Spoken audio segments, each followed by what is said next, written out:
Behind closed doors, the arrogance that is not allowed. It operates through favors, silence, and people who know exactly what not to say. The Epstein files are not about money. They're about repeated patterns, names that keep coming up, repeated access, and repeated denial.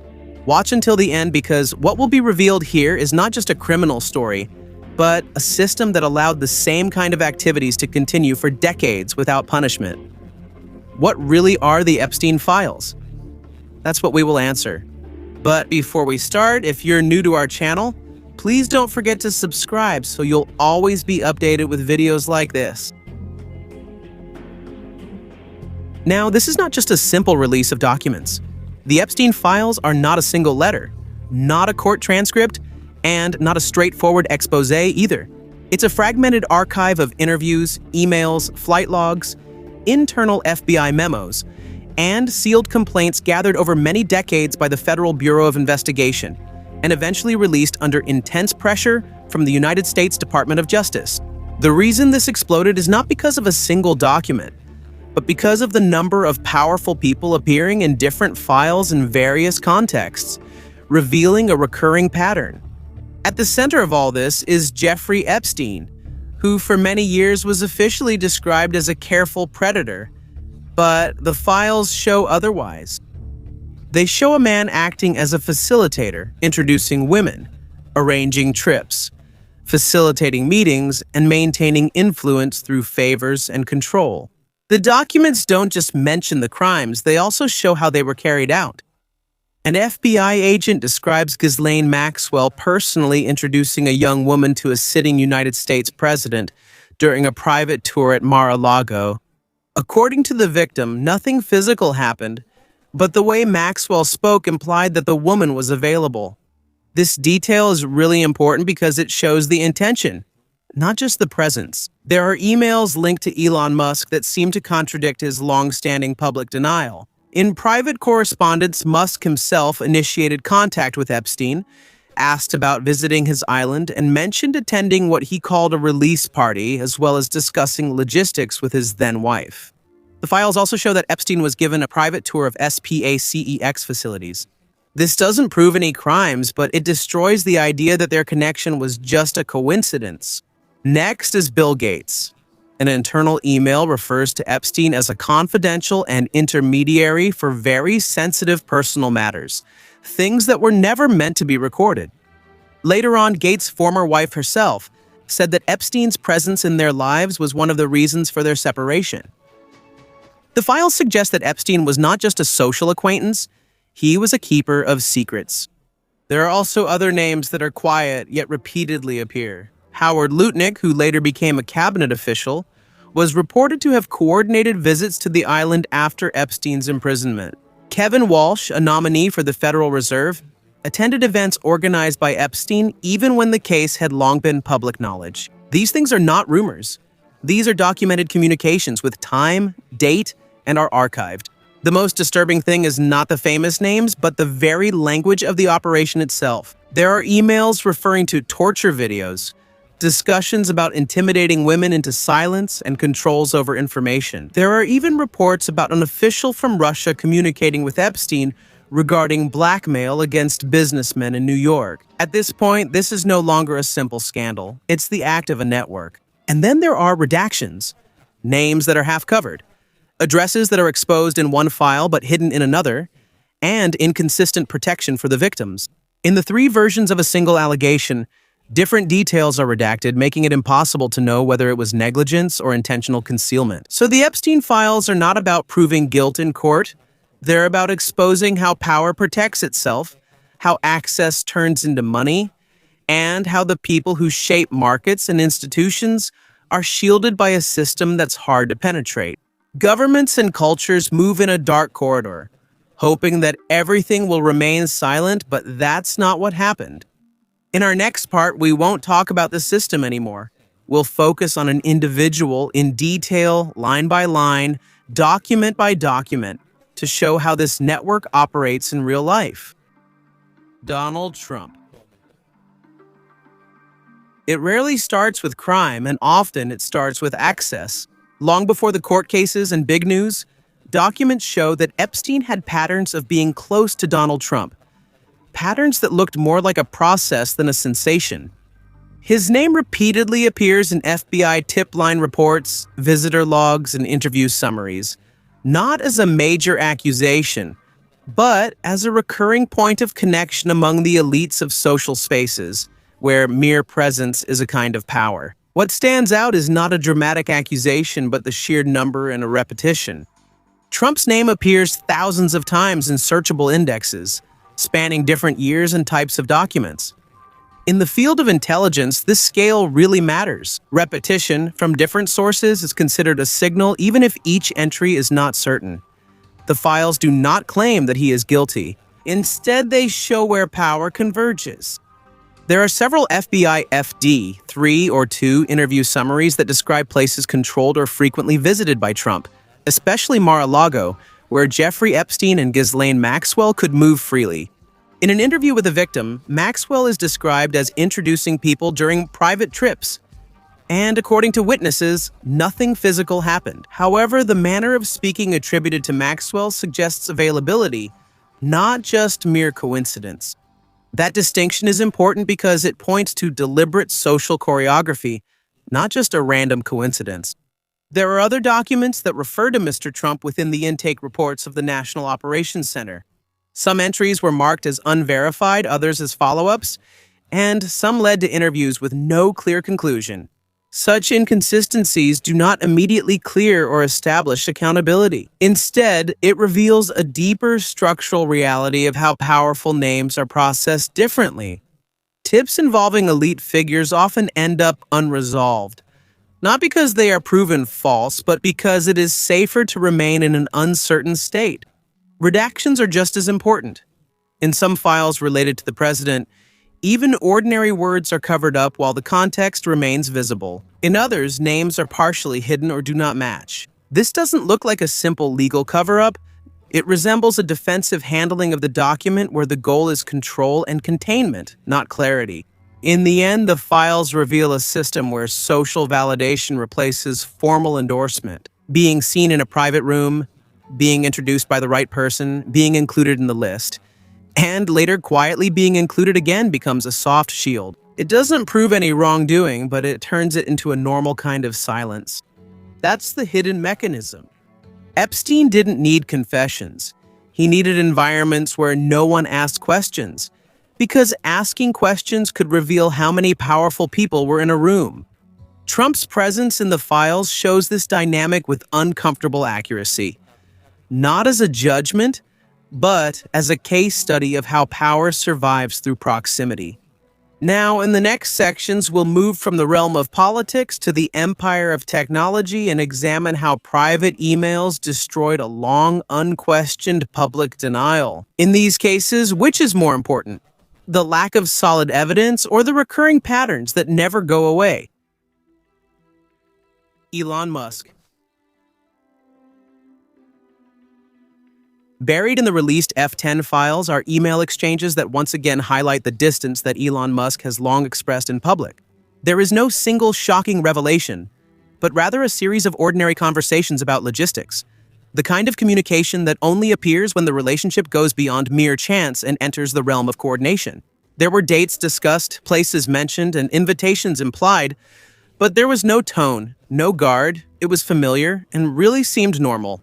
According to the documents, Musk himself initiated the conversation. He didn't just respond to an expected invitation. He himself was asking about the time, where F10 was, and if there was a place for him. In one exchange of messages, Musk himself asked about attending a party described as the wildest one related to traveling to the Caribbean during the holidays. F10's responses were bright, generous, and seemed welcoming, always writing that there was a place for you. This line is important because it implies that your presence is expected, not an unusual exception. This is very different from Elon Musk's public statements, where he denied any connection and presented himself as someone who refused M10's invitations. The documents do not accuse any crime. What is more shocking is that they reveal private actions that contradict the carefully crafted public image. The communications continued over the years. Follow-up messages, questions about schedules and travel details. And then there was an incident that completely changed the perspective. In 2013, Epstein was given a private tour of SPACEX's facilities. This was not just a brief appearance at a party. Entering a high-security aerospace environment requires permission, coordination, and trust. Whatever image Epstein showed to the public, in private, he was being taken to places that most people would never see. This is important because Epstein's true value was not just his money, but the usefulness of his network. He became an expert at positioning himself as a connector, someone who could move between the worlds of finance, politics, science, and media without any obstacles. For powerful people, associating with him didn't seem illegal. It seemed practically beneficial. And that's where it becomes dangerous. When access becomes normal, scrutiny disappears. The files do not say that Musk is doing anything wrong. They show something more delicate: the elasticity of standards within elite circles. Public admiration and private scrutiny can coexist, and denials may be technically true but strategically misleading.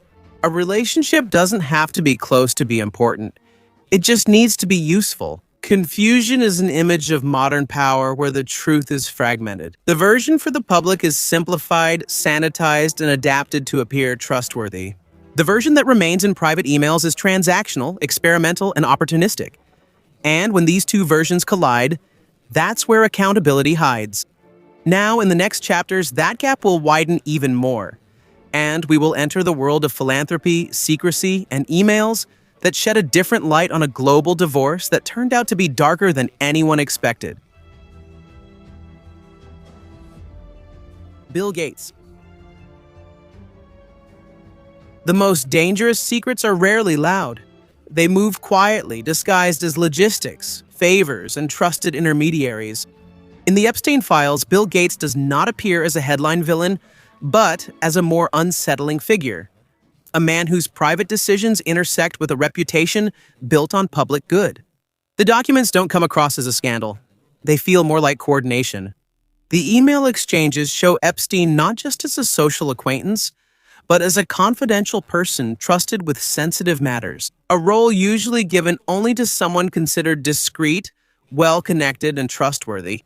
This distinction is important, especially for a personality whose influence extends to global health. This includes technology and government. Even just the impression of this kind of trust carries weight. The reason why these exchanges are so impactful is not what is directly said, but what they imply about trust. Bill Gates has access to private jets, exclusive properties, and one of the most advanced personal security infrastructures that money can buy, built from a fortune that once exceeded $100 billion. However, the files suggest that there are times when information and requests pass outside the formal system into a gray zone where accountability becomes thin and discretion turns into money. This is where Epstein's true value emerges. He wasn't selling luxury or simple access to wealth. He was selling the management of silence. The ability to keep matters off the record, to channel sensitive requests through almost untraceable means, is a service often more valuable than money within elite circles. The files also mention communications that caused alarm within Gates' own household. Years later, in a 2022 interview, Melinda Gates described Epstein as abhorrent and openly admitted that her then-husband's meetings with him were one of the factors that led to the breakdown of their relationship. That admission changes the meaning of the documents. What once seemed like simple networking now becomes a personal risk, a danger that has effects beyond just reputation. There are no lawsuits or court verdicts in these accounts. Instead, there are cold facts, evidence of poor judgment at the highest levels of power. When a person with immense wealth and institutional credibility chooses to go through informal channels for sensitive matters, it's not just recklessness. It's a sign of confidence that the system will cushion the risk. That confidence now is the shadow flowing through Epstein's entire network. Power didn't make people careless, it made them feel protected. Gates' philanthropic empire has spent billions of dollars on global health programs that have shaped vaccine policy, education, and technological infrastructure across different continents. But the same structure that provides widespread good also relies on private trust, networks that operate beyond public oversight. In the Epstein files, Gates' name is not surprising because of the details of the crime, but because it shows how a strong reputation and vulnerability can coexist, and how influence can sometimes depend on the wrong intermediary. Now, as the documents continue to emerge, the pattern becomes even clearer, because Gates is not the last powerful person who believed the direction was guaranteed, only to discover that the silence, when entrusted to others, did not happen for you. Howard Lutnik and Kevin Walsh. Sometimes it moves through calendars, guest lists, and silent confirmations that never reach the public. In the F10 files, Howard Lutnik and Kevin Walsh appear not as loud main characters, but as names embedded in a system that continued to operate even after it had crossed the moral boundary. When their communication surfaced, it was no longer just in the F10 of the mysterious socialite. His 2008 conviction was a clear line that most would never cross again. However, the documents show that there was still interaction that continued after that time. Keynotes and schedules and references place the two men still within Epstein's orbit at a time when it would have been safer to stay away. What's important here is not the sensation, but the timing. Elite networks are highly sensitive to reputational risk. When someone remains connected after a downfall, it suggests that a calculation has been made that the benefit of access outweighs the risk of association. In this world, access itself is a kind of wealth not listed on the balance sheet, yet it continually expands influence. Epstein's role was not just about luxury, the island, the planes, the private gatherings. All of these were like infrastructure designed to control who met whom, away from institutions, compliance officers, or the public eye. For people around policy, finance, and power, this kind of environment offers something money can't buy. And that's direct access that won't be recorded. Lutnik, a major figure in finance, moves in a circle where the flow of capital and political decisions intersect. Walsh, on the other hand, who is positioned close to future public power, represents something even more important. Within Epstein's network, these profiles are not just coincidental, they are complementary. One brings financial influence, while the other provides a pathway to institutional power. They show how Epstein's value operates, not through coercion, not through convenience. They do not take responsibility for the files, nor do they explicitly say that there is a crime involved. Instead, they expose the kind of judgment that is shrouded in protection. When personal wealth reaches hundreds of millions of dollars, when security, lawyers, and reputation managers form a strong shield, the way decisions are made changes. The perception of risk shifts, and distance from consequences becomes normal. That normalization is the shadow that runs through these documents. It explains how a convicted person remains at the center of connections, how things continue to be sent, how powerful individuals convince themselves that their presence does not mean support.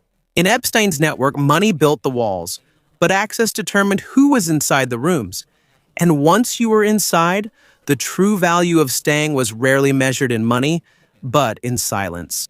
What broke the illusion of Epstein's world was not one name, but a recurring pattern across countries. These files show that this network was not confined to a single country, island, or social circle.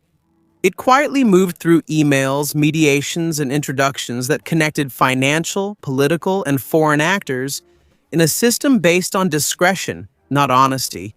There's an exchange of messages in the document that perfectly reflects the tone. Communication between Epstein and a foreign economic official discussing a woman became a problem for the powerful men in New York. The language is very careful, not direct, almost like a formal document, but what it implies is chilling. This isn't just simple gossip, it's coordination. There is someone who has information, another who holds influence, and everyone involved understands the importance of keeping this secret. And this is where the Epstein files shift from a personalized scandal to something like a blueprint. There are reports from confidential human sources mentioning possible interest from foreign intelligence. This includes references that are clearly unproven. The files do not prove these allegations, but their very presence shows something more important than whether they are true or not. It is serious enough to be documented by powerful institutions. In elite environments, information doesn't have to be true to be dangerous. It just needs to be believable, private, and damaging when it spreads. Epstein's most important asset wasn't his money. Even though his lifestyle cost up to $10 million a year, his real value was access to unguarded moments, private trips, unrecorded conversations, and situations where a reputation could be changed in an instant. This is the logic of a leverage network. No direct orders are given, no threats are written down. Control comes from unequal information, with one side knowing and the other desperately wanting to keep something hidden. When that balance prevails, boundaries become meaningless, the law slows down, and accountability becomes negotiable.